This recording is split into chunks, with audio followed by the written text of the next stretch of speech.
Welcome. In front of me is a VIVO Y19, and today I will show you how you can capture a screenshot on this device. So to get started, open up content that you wish to capture, which for me I'm going to be using home screen as an example for this, so it's already open and visible.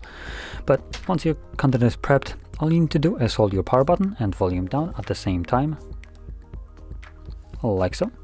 And this will capture a screenshot, give you two options, share and long screenshot, which you can only access when you have content that actually can be scrolled down, for instance, like the settings. In any case, once you capture your screenshot, you can find it under album, and you can navigate to albums in here, and you should have a screenshot folder, hopefully. Nope, never mind. I guess we don't have a screenshot. Oh no, there it is. So it is here. So screenshot folder, and you can see it that it's right at the top. Okay, cool. I just wanna, there we go, see the screenshot. So anyway, that's the screenshot, and that is how you capture your screenshot. So, and where you can also find it. So if you found this very helpful, don't forget to hit like, subscribe, and thanks for watching.